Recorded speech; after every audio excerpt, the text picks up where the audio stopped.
Hello बच्चों, स्वागत है आपका विवेक सिंह क्लासेस में। बच्चों, आज का टॉपिक बहुत ही महत्वपूर्ण होने वाला है।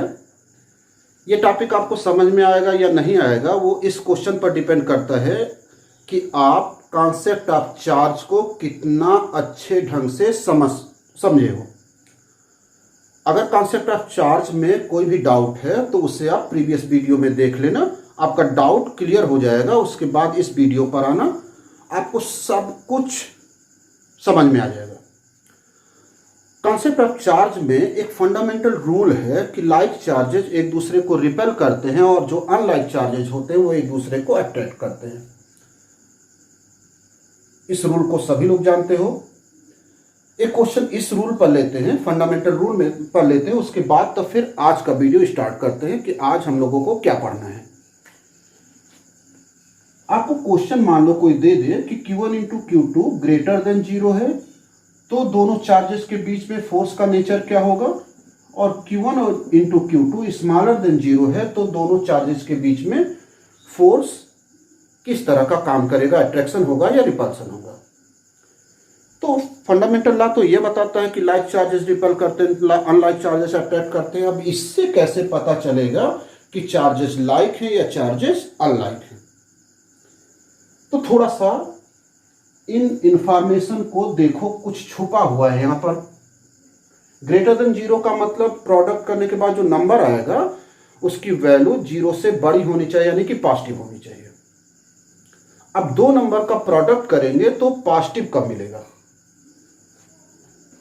Q1 भी पॉजिटिव हो Q2 भी पॉजिटिव हो तो प्रोडक्ट करेंगे तो पॉजिटिव आएगा, यानी कि इस कंडीशन को सेटिस्फाई करेगा। अगर Q1 निगेटिव है और Q2 निगेटिव है तो इनका भी प्रोडक्ट करेंगे तो भी पॉजिटिव आएगा, यानी कि ये दोनों कंडीशन इसमें सेटिस्फाई होंगे। अर्थात इससे ये इंफॉर्मेशन मिल रही है कि चार्जेस लाइक होंगे तभी ये कंडीशन फुलफिल होगा। तो बाकी आप जानते हो कि लाइक चार्जेस है तो यहां पर क्या होगा, इस कंडीशन में दोनों चार्ज के बीच में रिपल्सन काम करेगा।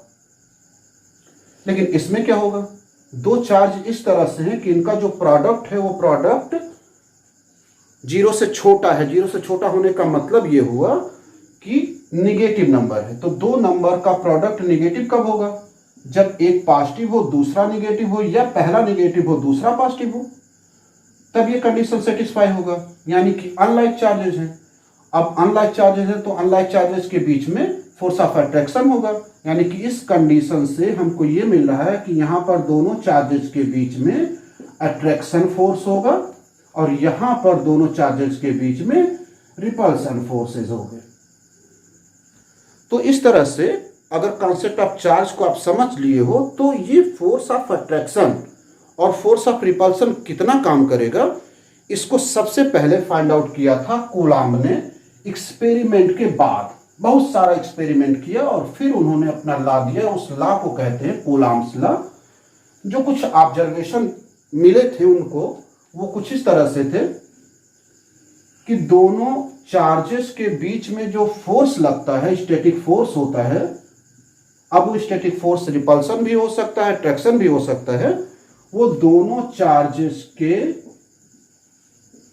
वैल्यूज के प्रोडक्ट के प्रोपोर्शनल होता है। यहां वैल्यूज का मतलब ये हो गया कि आपको ये केयर नहीं करना है कि चार्ज पॉजिटिव है चार्ज निगेटिव है। निगेटिव होगा तो भी उसकी केवल न्यूमेरिकल वैल्यू यूज करनी है, साइन यहां पर यूज नहीं करना है। दूसरा ऑब्जर्वेशन ये मिला कि जो फोर्स ऑफ रिपल्सन या अट्रैक्शन होता है चार्जेस के बीच में, वो उनके बीच के डिस्टेंस के स्क्वायर के इनवर्सली प्रोपोर्शनल होता है, व्युत क्रमानुपाती होता है। यानी कि डिस्टेंस कम रखोगे तो फोर्स ज्यादा काम करेगा, डिस्टेंस ज्यादा रखोगे फोर्स कम काम करेगा। थर्ड ऑब्जर्वेशन ये मिला कि ये जो एफ होता है, फोर्स होता है, फोर्स ऑफ अट्रैक्शन या फोर्स ऑफ रिपल्सन, वो मीडियम पर डिपेंड करता है।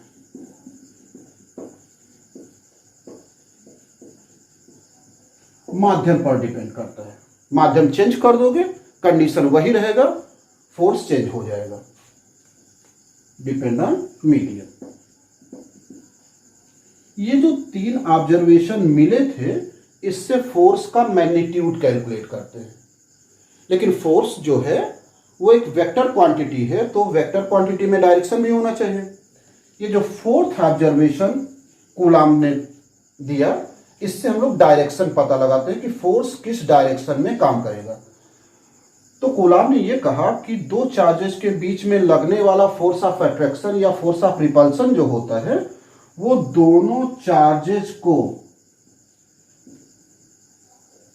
ये दो चार्ज हो गए, दोनों चार्जेस के जो सेंटर्स हैं उनको मिलाने वाले लाइन के अलोंग होता है। इसी लाइन की दिशा में ही फोर्स ऑफ अट्रैक्शन काम करेगा या फोर्स ऑफ रिपल्सन काम करेगा।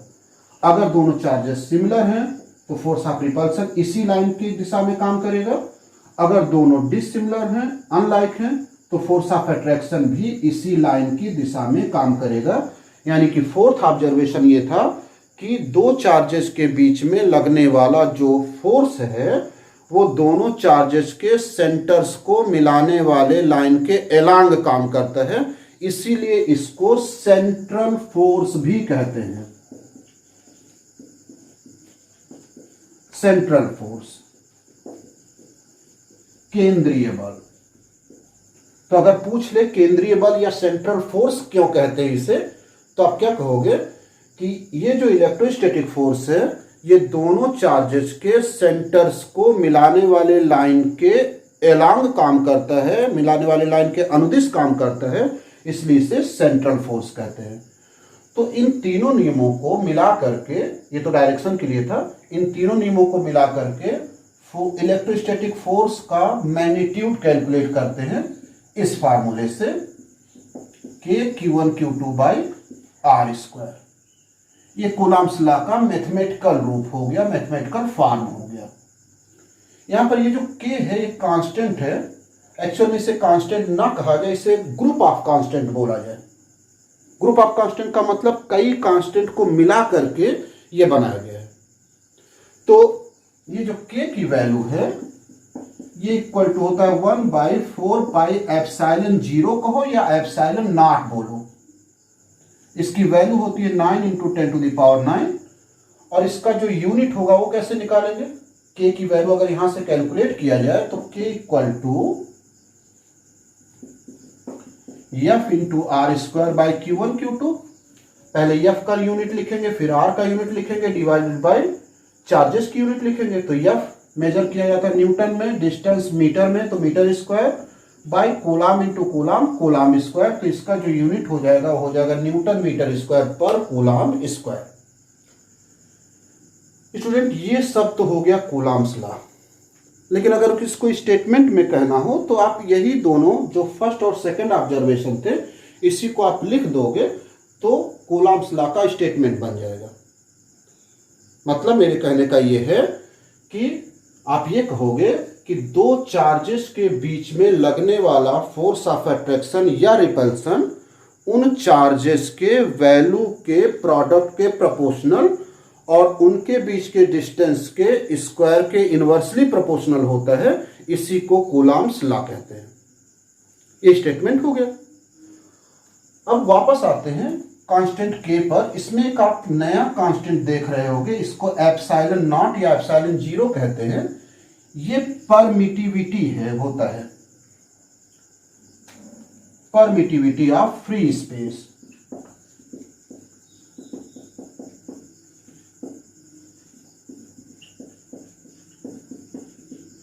फ्री स्पेस यानी कि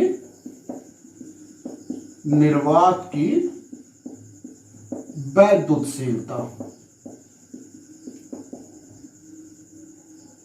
फ्री स्पेस का मतलब जहां पर कोई मीडियम ना हो। तो ये सब अब कंप्लीट हो गया कूलम्ब्स लॉ, स्टेटमेंट भी हो गया। अब हम लोग ये देखें कि कूलम्ब्स लॉ जैसे थर्ड ऑब्जर्वेशन था, ये बताता है कि जो फोर्स है वो डिपेंड करता है मीडियम पर। तो अब देखा जाए कि ये मीडियम पर किस तरह से डिपेंड करता है। तो अगला हेडिंग होगा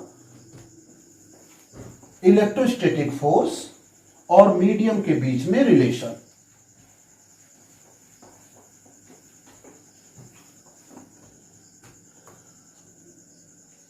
तो मान लो आपके पास दो चार्जेस हैं,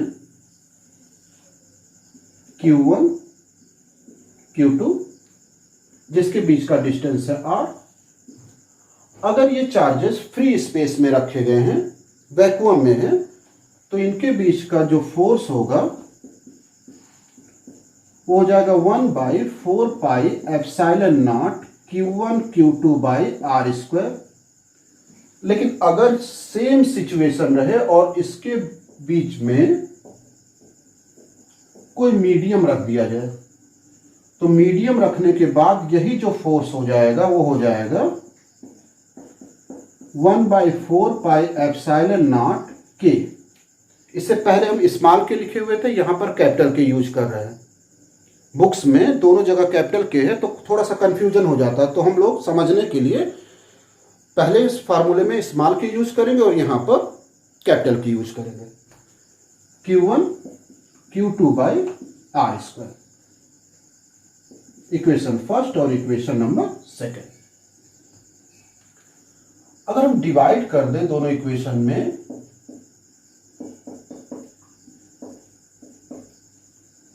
तो 1/4πε0 Q1 Q2 r square, 1/4πε0 K Q1 Q2 r square. अपान का अपान है तो नीचे वाला जो होता है ना वो रिवर्स करके मल्टीप्लाई करता है, तो हो जाएगा 1/4πε0 Q1 Q2 r square into 4πε0 K by 1 r square by Q1 Q2 cancel, r square cancel, 4πε0 cancel, यानी कि हो गया K F vacuum by F medium equal to K। अब भैया ये K क्या था, जो एक नया कांस्टेंट आ गया था कैपिटल K, ये था डाई इलेक्ट्रिक कांस्टेंट।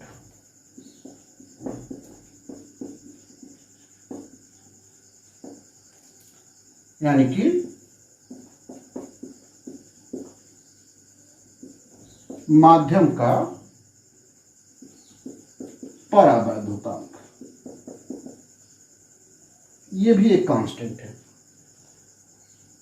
ये कांस्टेंट फोर्स के रेशियो के इक्वल है। दो चार्जेस के बीच में लगने वाला फोर्स जब वो वैक्यूम में हो, और उसी सिचुएशन में दो चार्जेस के बीच में लगने वाला फोर्स जब वो मीडियम में रखे गए हैं, इनके रेशियो को कहते हैं डाइलेक्ट्रिक कांस्टेंट, उस मीडियम का जिसमें हम लोगों ने रखा था।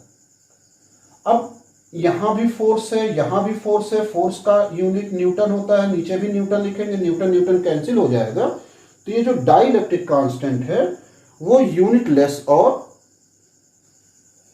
डायमेंशनलेस, जिसका यूनिट नहीं होता उसका डायमेंशन नहीं होता, बीमा नहीं होता है, ये यूनिटलेस और डायमेंशनलेस क्वांटिटी है।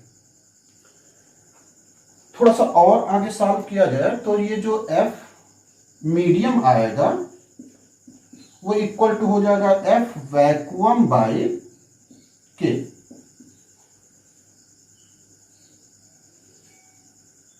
इसका मतलब ये हुआ कि दो चार्जेस के बीच में अगर हम कोई मीडियम रख देते हैं तो जो फोर्स होता है वो रिड्यूस हो जाता है। देखो डिवाइड कर रहे हैं, फोर्स रिड्यूस हो जाता है, तो सबसे ज्यादा फोर्स वैक्यूम में काम करता है, निर्वात में काम करता है चार्जेस के बीच में। और अगर कोई अन्य मीडियम रख देते हो तो उसका फोर्स की वैल्यू रिड्यूस कर जाती है, कम हो जाती है। F vacuum by K। जैसे मान लेते हैं K की वैल्यू वाटर के लिए 80 होता है, तो अगर चार्जेस को हम वैक्यूम में रखें और उन्हीं चार्जेस को उतने ही डिस्टेंस पर वाटर में रखें, तो जो फोर्स काम करेगा वो 80 टाइम्स रिड्यूस हो जाएगा, कम काम करेगा। तो ये जो K है वो मीडियम का डाइलेक्ट्रिक कांस्टेंट है। थोड़ा सा इसके बारे में और समझा जाए, ये डाइलेक्ट्रिक कांस्टेंट होता क्या है, वो तो डेफिनेशन मिल गया यहां से। फोर्स के रेशियो, अगर चार्ज वैक्यूम में रखे गए हों और चार्ज मीडियम में रखे गए हों तो इन दोनों फोर्सेस के रेशियो को कहते हैं डाइलेक्ट्रिक कांस्टेंट। इक्वेशन नंबर 2 पर फिर से वापस आओ। यहां पर दो कांस्टेंट का प्रोडक्ट है, दो कांस्टेंट को आपस में मल्टीप्लाई किया जाए, दो कांस्टेंट को आपस में ऐड किया जाए, दो कांस्टेंट को आपस में सब्ट्रैक्ट किया जाए, दो को डिवाइड किया जाए, तो जो नया हमको क्वांटिटी मिलेगी वो भी कांस्टेंट ही मिलेगी। तो ये भी कांस्टेंट है, ये भी कांस्टेंट है, तो दोनों कांस्टेंट का प्रोडक्ट करते हैं तो हमको एक नया कांस्टेंट मिलता है। तो लेट एप्सिलॉन नॉट इंटू के इक्वल टू एप्सिलॉन।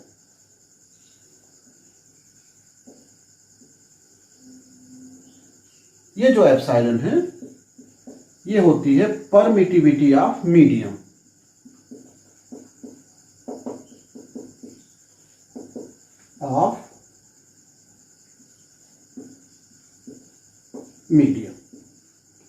इससे पहले था परमिटिविटी ऑफ फ्री स्पेस।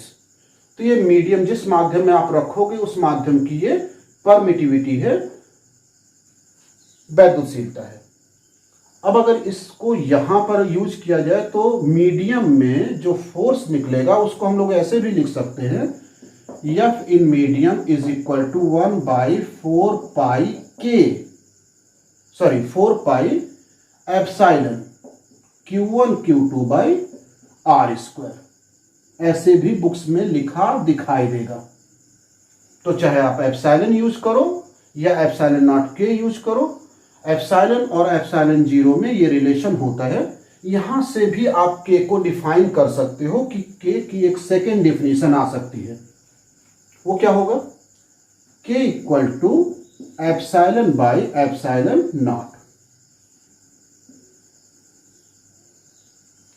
ये जो एप्सिलॉन है इसको निरपेक्ष वैद्युतशीलता भी कहते हैं। तो ध्यान देना, माध्यम की वैद्युतशीलता भी कहते हैं और निरपेक्ष वैद्युतशीलता भी कहते हैं। ये जो के की वैल्यू होती है वो हमेशा पॉजिटिव होती है, इसकी वैल्यू कभी निगेटिव नहीं होती है। Not equal to negative number, ये हमेशा पॉजिटिव नंबर होगा। अगर एयर है तो ये जो के की वैल्यू आती है 1.005 अप्रॉक्सीमेटली होती है। वैक्यूम अगर है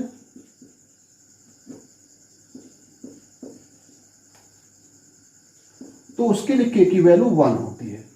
तो ये बोला जाता है कि या तो वैक्यूम हो या तो एयर हो तो के की वैल्यू 1 ही यूज करी जाती है, मेजर डिफरेंस नहीं होता है। लगभग जो वैक्यूम में के की वैल्यू है वही एयर में होती है।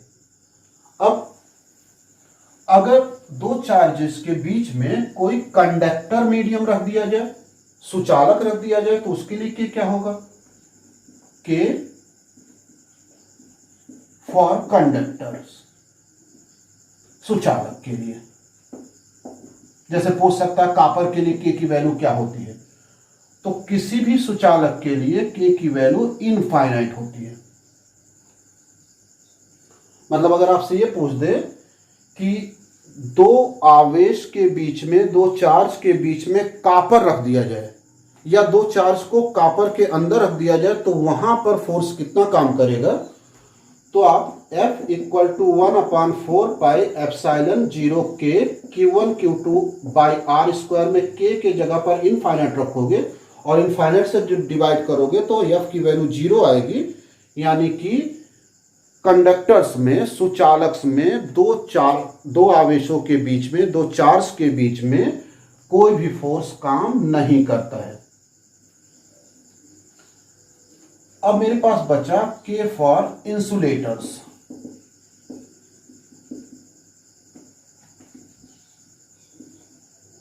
या डाइलेक्ट्रिक्स। डाइलेक्ट्रिक्स स्पेशली हम लोग अलग पढ़ेंगे।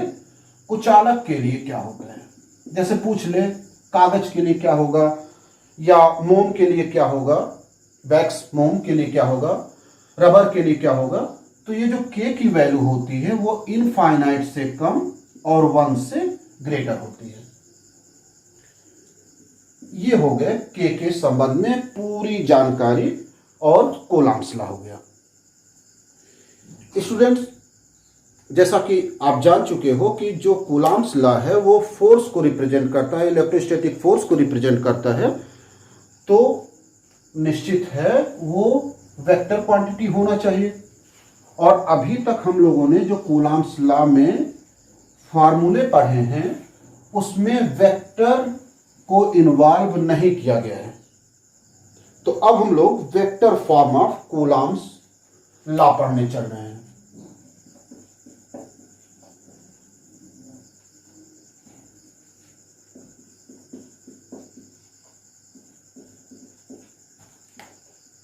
Vector form of Coulomb's law.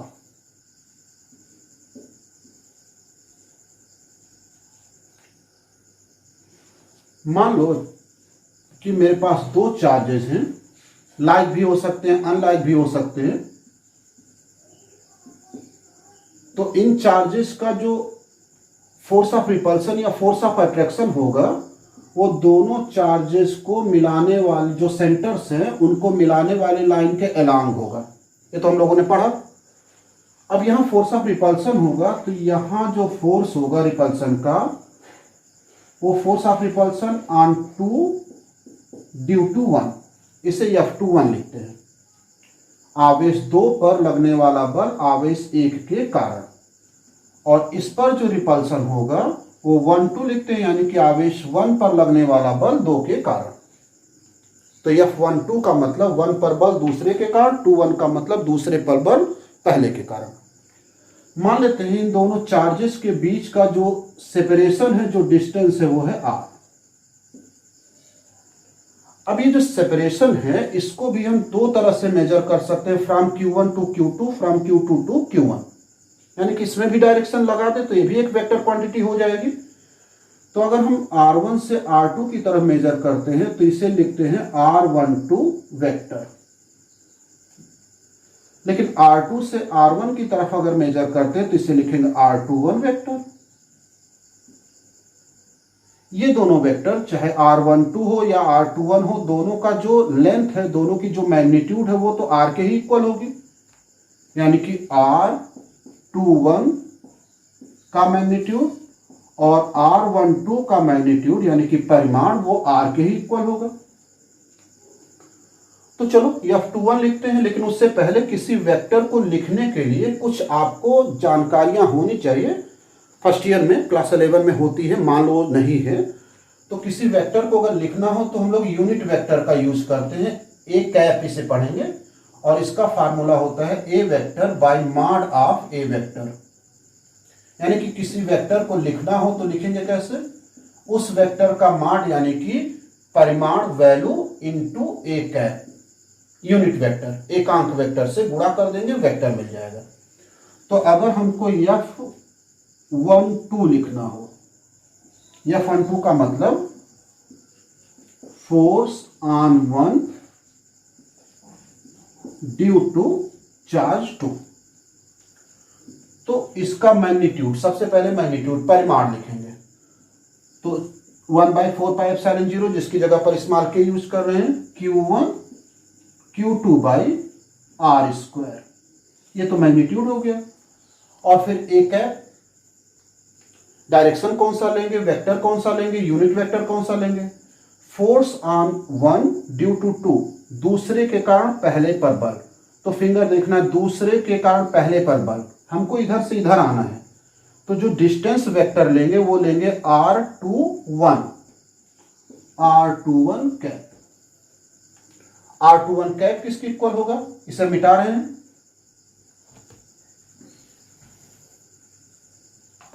R21 vector equal to small के Q1 Q2/r², R21 vector by mod of R21 vector. Formula लगा दिया गया कैप का। R21 वेक्टर का जो मैग्नीट्यूड है वो R के इक्वल है, तो ये हो जाएगा K Q1 Q2/r², R21 vector by R, R का R में मल्टीप्लाई कर देंगे तो हो जाएगा K Q1 Q2 by are cube और R21 वेक्टर, ये हो गया फर्स्ट चार्ज पर दूसरे चार्ज के द्वारा लगने वाले बल का, फोर्स का वेक्टर रिप्रेजेंटेशन। आप ये सरप्राइज मत होना कि आर क्यूब के ये इनवर्सली प्रोपोर्शनल है आर स्क्वायर के, वो इसके कारण एक मैग्नीट्यूड और बढ़ गया है। इसी तरह से अगर हम F21 निकालें तो मैग्नीट्यूड तो सेम रहेगा, लेकिन F21 पर यानी कि force on two due to one, एक के कारण दूसरे पर बल, तो अब हम इधर से इधर चलेंगे, यानी कि लिखेंगे वेक्टर R12 और इसका कैप लगाएंगे, तो पूरा सॉल्व करते हुए चले आएंगे तो हमको वैल्यू मिलेगी ठीक इसी तरह से 21 की जगह 12। जरा R12 और 21 को देखो ध्यान से, एक इधर से इधर है, दूसरा इधर से इधर, यानी कि दोनों की वैल्यू तो सेम है लेकिन डायरेक्शन अपोजिट है। तो 21 की जगह पर हम लोग यूज कर सकते हैं R21 वेक्टर, डायरेक्शन अपोजिट है, माइनस लगा दिए, ये माइनस हम लोग पहले लिख सकते हैं, तो हो जाएगा माइनस के Q1 Q2 by are cube R21 vector, और ये इसके सिमिलर है के Q1 Q2 by are cube R21 vector, यानी कि F21 vector is equal to minus F12 vector, अर्थात दोनों आवेशों, दोनों चार्जेस पर लगने वाला बल एक दूसरे के इक्वल एंड अपोजिट होता है, इक्वल होता है एंड अपोजिट होता है। ये एकदम से न्यूटन्स के थर्ड लॉ के जैसा है, यानी कि ये जो फोर्स लग रहे हैं ये क्रिया प्रतिक्रिया, एक्शन रिएक्शन न्यूटन के थर्ड लॉ के अनुसार हैं। तो ये कह सकते हैं कि कूलॉम्स लॉ जो है वो न्यूटन के थर्ड लॉ को फॉलो करता है, थर्ड लॉ को ओबे करता है। स्टूडेंट्स, हम लोगों ने ये पढ़ा कि जो कूलॉम्स लॉ है वो न्यूटन के थर्ड लॉ को फॉलो करता है। अच्छा, एक बात और आपको याद आ रही होगी कि अगर आप कूलॉम्स लॉ को बड़े ध्यान से देखते होंगे तो ये फार्मूला जो आया था F इक्वल टू के Q1 Q2 upon R square, ये न्यूटन के ग्रेविटेशनल फार्मूले के एकदम समान है। चलो लिखते हैं इसे। न्यूटन का जो ग्रेविटेशनल फार्मूला था वो था G m1 m2 by R square, और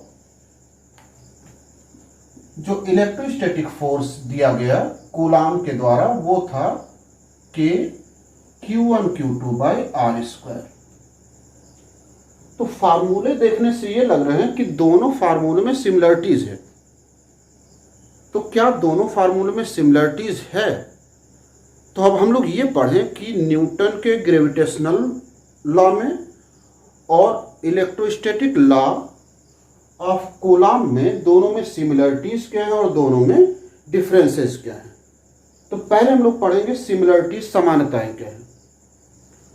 तो सिमिलरिटीज क्या क्या हैं?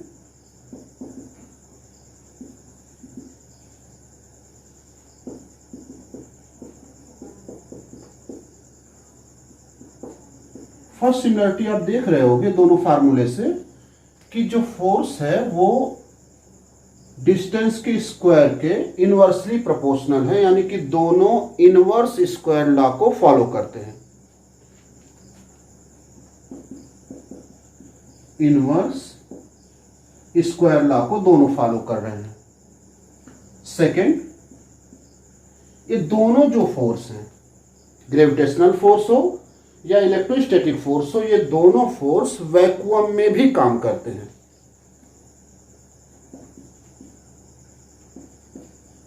वैक्यूम में भी ये फोर्स काम करते हैं। थर्ड सिमिलरिटीज क्या है? थर्ड सिमिलरिटी ये है कि ये जो फोर्स है वो कंजर्वेटिव फोर्स है।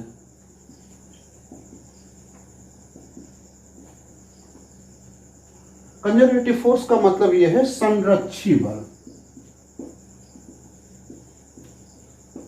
और डिटेल में इसका मतलब यह होता है कि कंजर्वेटिव फोर्स ऐसे फोर्स को कहते हैं कि आप इस फोर्स से काम करो, इनके अगेंस्ट काम करो, कार्य करो, वर्क करो, तो ये जो वर्क डन है वो पाथ पर डिपेंड ना करे, फाइनल और इनिशियल पोजीशन पर अगर डिपेंड करता है तो उसे कहते हैं कंजर्वेटिव फोर्स।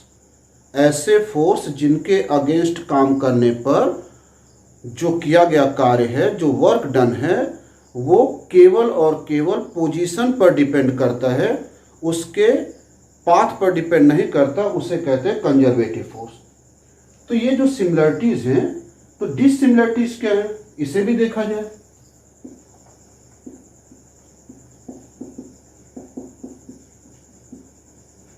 और समानता है दोनों में क्या है, तो फर्स्ट डिफरेंस ये है कि ये फोर्स अट्रैक्टिव भी हो सकता है और रिपल्सिव भी होता है, जबकि ग्रेविटेशनल फोर्स हमेशा अट्रैक्टिव नेचर का होता है, यानी कि ये अट्रैक्टिव नेचर का होता है और इसमें रिपल्सन भी होता है और अट्रैक्शन भी होता है।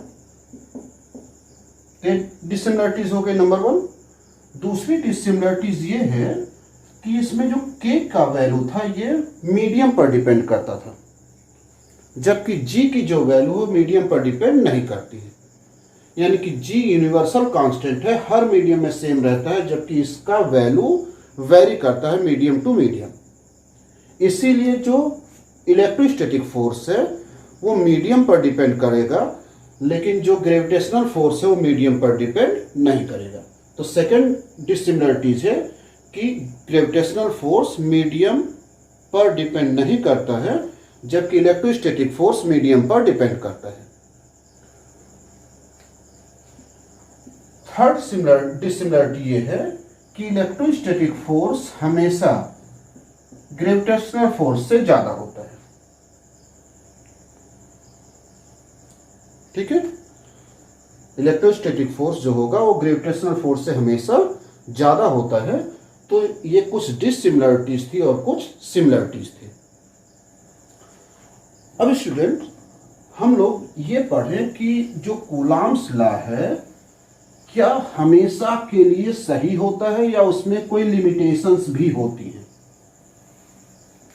किन किन कंडीशंस में कूलॉम्स लॉ सही होता है, यानी कि लिमिटेशंस ऑफ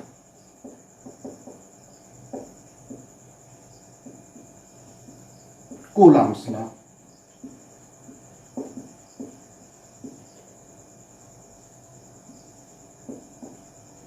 फर्स्ट लिमिटेशन क्या है कि ये जो लॉ है वो हमेशा पॉइंट चार्ज पर लगता है।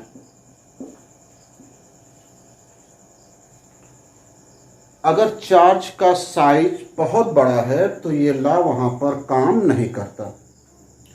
बच्चों, बड़ा और छोटा ये रिलेटिव वर्ड होते हैं, सापेक्षिक शब्द होते हैं। ना तो कोई चीज बड़ी होती है ना तो कोई चीज छोटी होती है, जब तक ये ना बताया जाए कि ये वस्तु इसके सापेक्ष में छोटी है या बड़ी है। उसी तरह से पॉइंट चार्ज किसे कहा जाए?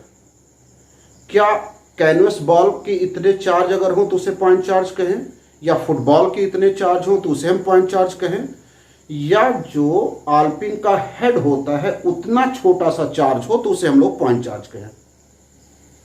तो पॉइंट चार्ज बच्चों इस आधार पर नहीं डिफाइन किया जाता है कि चार्ज का साइज क्या है, इस आधार पर डिफाइन किया जाता है कि वो जो चार्ज है उसका साइज दोनों के बीच का जो सेपरेशन है उसकी तुलना में छोटा होना चाहिए।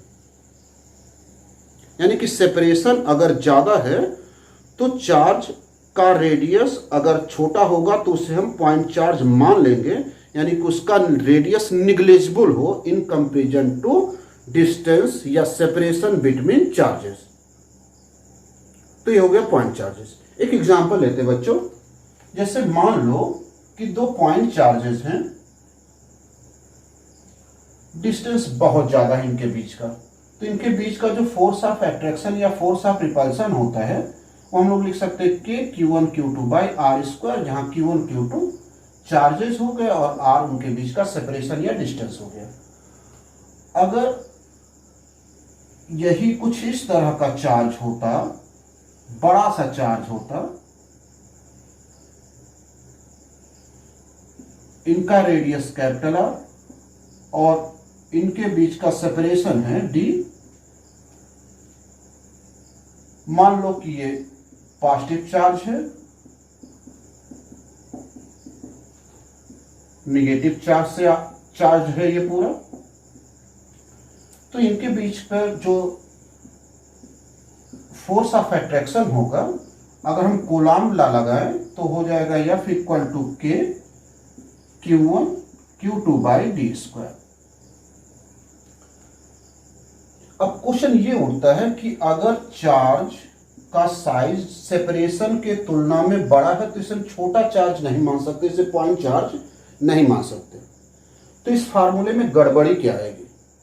क्या ये जो फोर्स है ये इतना ही काम करेगा जितना कूलाम्ब ने कहा था, या जितना कूलाम्ब के फार्मूले से निकलता है, या ये कुछ ज्यादा या कम होगा? तो बच्चों आप समझते हैं ये पॉजिटिव चार्ज है पूरा का पूरा, ये नेगेटिव चार्ज है, तो पॉजिटिव और नेगेटिव एक दूसरे को अटैक करेंगे, तो ये जो सारा का सारा नेगेटिव है वो कंसंट्रेट हो जाएगा यहां पर, सब का सब नेगेटिव, और उसी तरह से सभी के सभी पॉजिटिव ये आ जाएंगे यहां पर, अट्रैक्ट हो जाएंगे। जब ये अट्रैक्ट हो जाएंगे तो इनके बीच का जो सेपरेशन है देखो वो कम हो जाएगा। सेपरेशन जब कम हो जाएगा, डिस्टेंस जब कम हो जाएगा, तो फोर्स क्या होगा? बढ़ जाएगा। यानी कि यहां पर जो फोर्स की वैल्यू आएगी, इलेक्ट्रोस्टैटिक फोर्स की जो वैल्यू आएगी, इस कूलाम्ब्स लॉ से जो वैल्यू कैलकुलेट करी जाएगी उससे हमेशा अधिक होगा, एक्सेस होगा। कैलकुलेटेड वैल्यू जो होगी वो एक्सपेरिमेंटल वैल्यू से हमेशा ज्यादा आएगी। एक्सपेरिमेंटल का मतलब ये एक्सपेरिमेंट से जो हम लोग कैलकुलेट करे हैं, इस फार्मूले से मान जो मिलेगा, ये मान जो रियल में मान आएगा उस वैल्यू से हमेशा कम होगा।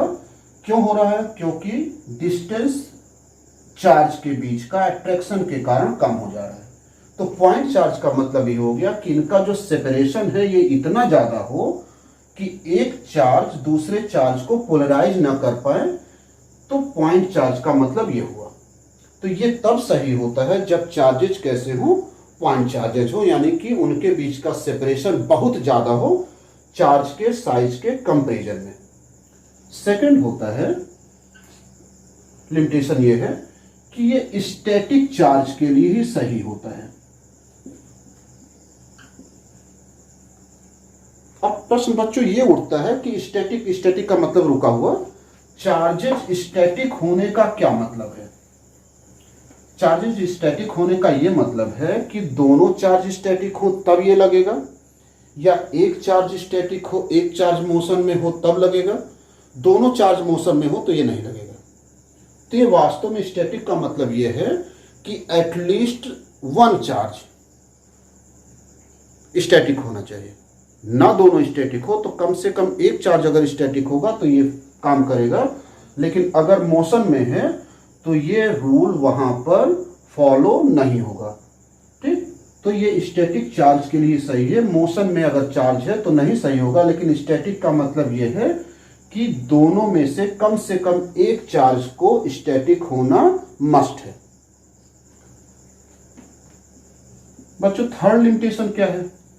आप सब जानते हो कि एटम होते हैं, एटम के अंदर न्यूक्लियस होते हैं, न्यूक्लियस में प्रोटॉन्स होते हैं, कभी कभी न्यूक्लियस में more than 1, more than 2, more than 3, यानी कि बहुत सारे प्रोटॉन भी हो जाते हैं। प्रोटॉन पॉजिटिव होते हैं, प्रोटॉन पॉजिटिव होंगे तो उसमें रिपल्सन होना चाहिए, रिपल्सन अगर होंगे तो इसे ब्रेक कर जाना चाहिए, इसे एक्सपेंड कर जाना चाहिए, इसे टूट जाना चाहिए।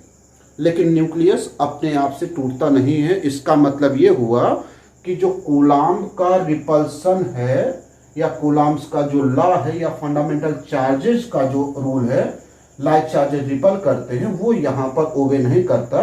तो जो कूलाम्ब थियरी है वो न्यूक्लियस के अंदर काम नहीं करती। ये तब काम करता है जब सेपरेशन 10⁻⁻15 मीटर से ग्रेटर हो। 10⁻15 मीटर रेडियस होता है न्यूक्लियस का। तो लिमिटेशन क्या है कूलम्ब चार्जेस के कि ये केवल और केवल पॉइंट चार्जेस पर ही लगता है। अगर चार्ज डिस्ट्रीब्यूट कर दिए जाए, मतलब कोई क्वेश्चन ऐसा हो कि ये कोई प्लेट है, इससे यहां पर कोई चार्ज है, तो दोनों के बीच का फोर्स निकालो, तो ये रूल यहां पर काम नहीं करेगा। तो अगर चार्ज का डिस्ट्रीब्यूशन है तब नहीं काम करता, पॉइंट चार्ज होना चाहिए। दोनों चार्ज में से कोई एक चार्ज स्टैटिक हो, रुका हुआ हो, तभी काम करेगा, अगर मोशन में है तो नहीं काम करेगा। और ये तब तक काम करता है जब तक कि रेडियस यानी कि सेपरेशन न्यूक्लियस से के रेडियस से बड़ा हो। अगर न्यूक्लियस के अंदर हम चले जाएंगे तो वहां पर कूलम्ब्स लॉ फेल हो जाता है।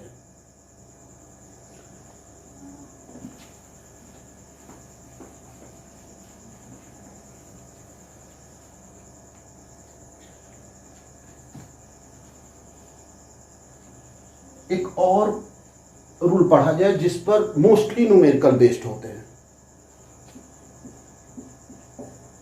सुपरपोजिशन ऑफ चार्जेस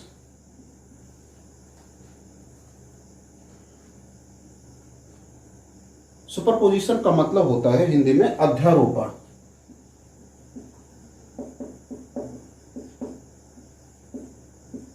ये सुपरपोजिशन ऑफ चार्जेस का मतलब क्या हुआ, या सुपरपोजिशन ऑफ फोर्सेस आप कह सकते हो, उसका मतलब क्या हुआ। ये रूल ये कहता है कि किसी चार्ज पर, ये मान लो पॉइंट ऑफ चार्ज है जिस पर हम अपना ऑब्जर्वेशन करेंगे, और कई चार्ज है, Q1 है, इसके नजदीक Q2 है, Q3 है, कई चार्ज यहां पर हैं। तो ये जो चार्ज है Q1, Q2 और Q3, ये तीनों मिल करके इसके ऊपर इफेक्ट करेंगे। तो इसके ऊपर नेट फोर्स कितना होगा, तो net force due to all other charges always equal to vector sum of individual forces.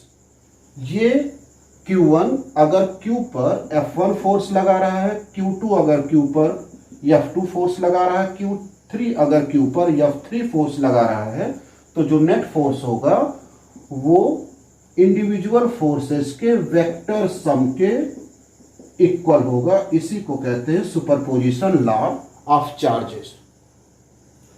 इसे कहा जाए एक बार फिर से, तो कहा क्या जाएगा, net force on any charges always equal to vector sum of individual forces.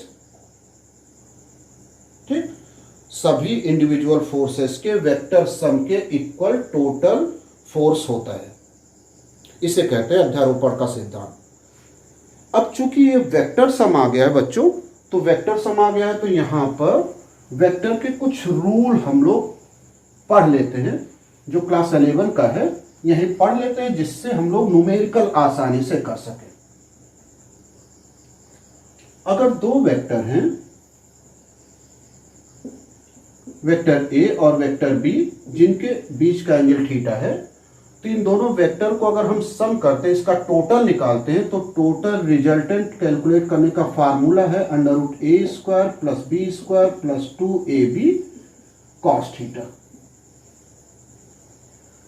और इसका जो डायरेक्शन होगा, रिजल्टेंट किधर की तरफ प्लेस्ड होगा, वो इससे एक अगर हम पैरेललोग्राम बनाएं, तो इसका जो मेन डायगोनल है, इसी के द्वारा रिजल्टेंट रिप्रेजेंट किया जाएगा।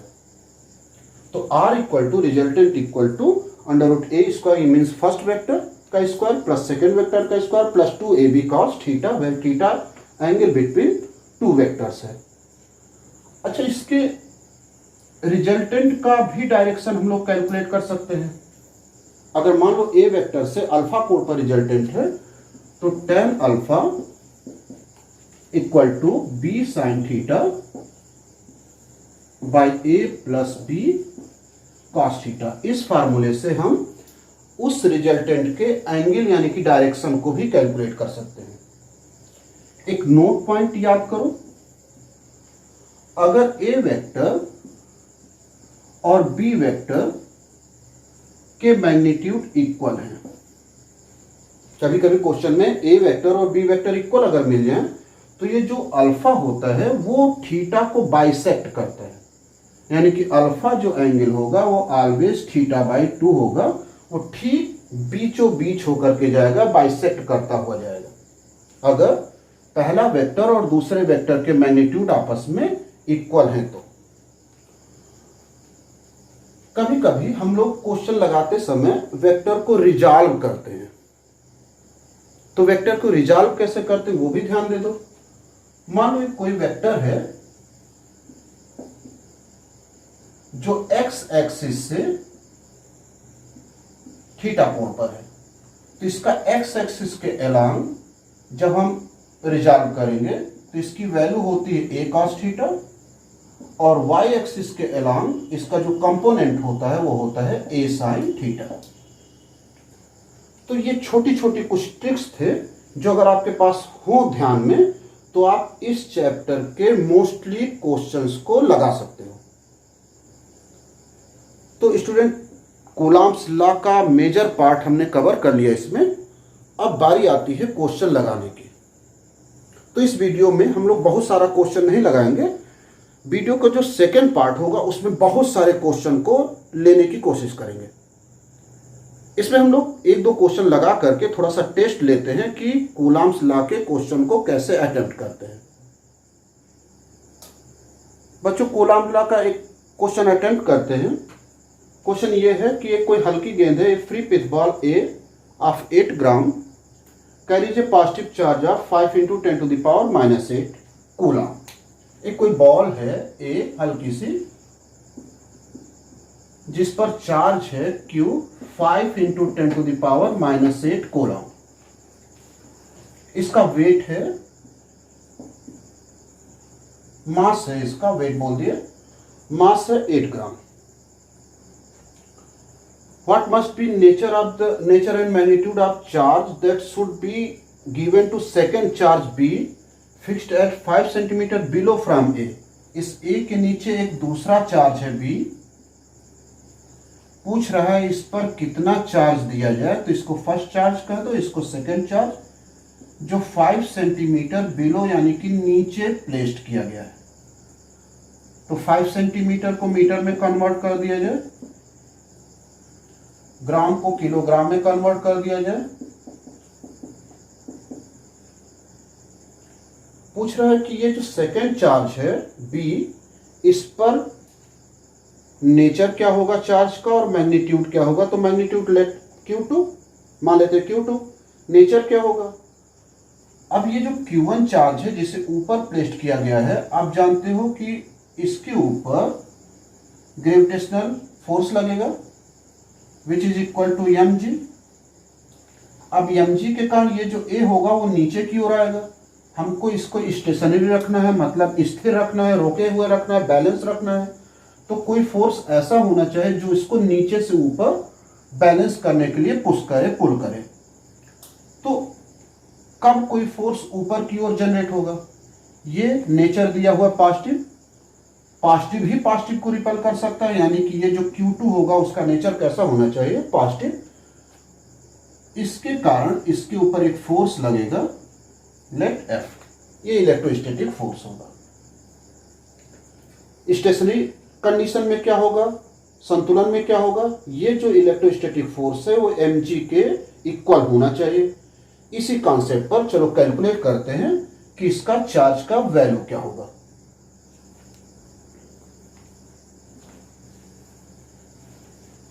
तो स्टेशनरी यानी कि बैलेंस रहे, मोशनलेस हो, उस सिचुएशन में Fe इक्वल होना चाहिए mg के, या फिर Q1 Q2 upon R square into K। तो K की वैल्यू रख दिए 9 × 10⁻9 Q1। चलो K लिखते हैं पहले, K Q1 Q2 by R square into mg।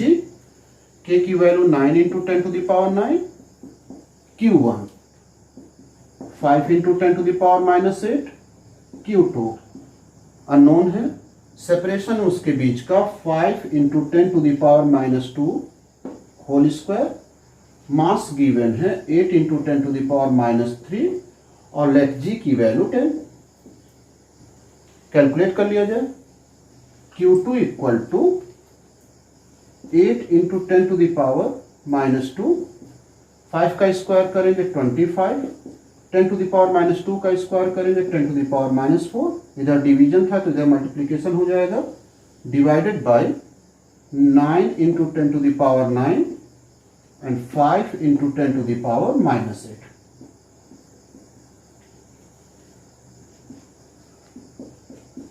Forty by 9 into 10⁻, देखो कितना आएगा। यहां बचा 10⁻1, 10⁻1 ऊपर ले जाओगे -1 होगा, -1 -4 -5 -2 -7 हो जाएगा टोटल। 10⁻+1 बचा, ऊपर ले गए साइन चेंज हुआ, -1 -4 -5 हुआ, -2 माइनस हो गया 7।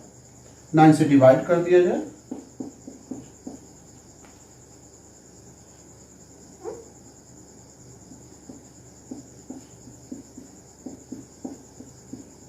यानी कि हो जाएगा 4.4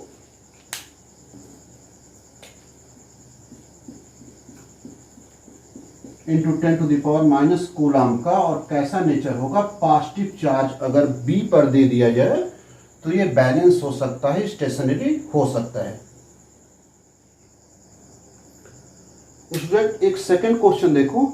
ए particle of mass m1, m द्रव्यमान का कोई पार्टिकल है, and carrying a charge -q1, उस m द्रव्यमान के मास पर चार्ज है -q1, और वो मूव कैसा कर रहा है, is moving around the charge Q2 के चारों तरफ वो घूम रहा है सर्कुलर पाथ पर, जिसका रेडियस है r। मतलब Q2 कोई चार्ज है जो सेंटर पर है, और r रेडियस पर कोई चार्ज है -q1 जिसका मास है m, और ये सर्कुलर पाथ पर चल रहा है जिसका रेडियस है r। तो प्रूफ करना इसका टाइम पीरियड, इतना सब कुछ होगा। तो सर्कुलर पाथ पर चल रहा है। अभी आपसे कहे कि जो कूलॉम्स लॉ होता है उसमें स्टैटिक होना चाहिए चार्जेस को, तो वहां पर हमने आपको समझाया था कि स्टैटिक का मतलब यह है कि at least 1 charge should be rest, एक चार्ज कम से कम रुका हुआ होना चाहिए। तो यहाँ एक चार्ज रुका हुआ, एक चार्ज मोशन में है, इसलिए हम कूलॉम्स लॉ यहाँ पर अप्लाई कर सकते हैं। इन दोनों के बीच में फोर्स ऑफ अट्रैक्शन काम करेगा, और उसकी वैल्यू कितनी होगी वो हम लोग कैलकुलेट कर सकते हैं कूलॉम्स लॉ से। F इक्वल टू के, यानी कि ये देखो ε0 में आंसर लाना है तो के की जगह पर हम लोग यूज करें उसका ओरिजिनल फॉर्म 4πε0 Q1 Q2/r²। और क्लास 11 में आप लोगों ने ये पढ़ा होगा कि जब कोई मोशन सर्कुलर पाथ पर होता है तो सेंटर के अलोंग एक फोर्स लगता है जिसे हम लोग अभिकेंद्र बल या सेंट्रीपिटल फोर्स कहते हैं, जिसकी वैल्यू होती है mv²/r और mr⍵²। अगर वेलोसिटी गिवन हो तो ये फार्मूला यूज कर सकते हैं। अगर हमसे टाइम पीरियड पूछा हो या फ्रीक्वेंसी पूछा हो तो हम ये फार्मूला यूज कर सकते हैं, क्योंकि omega equal to 2π/t time period या 2πn होता है फ्रीक्वेंसी, n को कभी कभी यह भी हम लोग डिनोट कर देते हैं। तो ये जो होगा फोर्स, ये सेंट्रीपिटल फोर्स के इक्वल अगर कर दिया जाए mr⍵², तो इसको सॉल्व करके हम लोग t की वैल्यू फाइंड आउट कर सकते हैं कि टाइम पीरियड कितना होगा, आवर्तकाल कितना होगा। ओमेगा की वैल्यू होती है 2π/t whole square Q1 Q2/4πε0 r², 4π² mr/t², Q1 Q2/4πε0 r², therefore t²/4π² m into r equal to, इसको भी रिवर्स कर लिया जाए, 4πε0 r² by Q1 Q2 t square equal to 16 pi cube epsilon naught m r cube by Q1 Q2 and t equal to इसका square root ले लेंगे तो हो जाएगा under root 16 pi cube epsilon naught m r cube by Q1 Q2। आप चाहो चूंकि proof इतना ही करना है तो यहीं पर रोक देते हैं। आप चाहो 16 का स्क्वायर रूट 4 ले लो, यहाँ पर पाई क्यूब का पाई स्क्वायर का पाई बाहर आ सकता है, पाई अंदर रहेगा, उसी तरह से आर स्क्वायर का आर स्क्वायर रूट हो सकता है। एक लाइन और सॉल्व कर सकते हैं, t equal to 4 pi r under root pi epsilon naught m r by Q1 Q2। तो स्टूडेंट कूलम्ब्स लॉ पर केवल 2 क्वेश्चन आपको इस वीडियो में दे रहे हैं।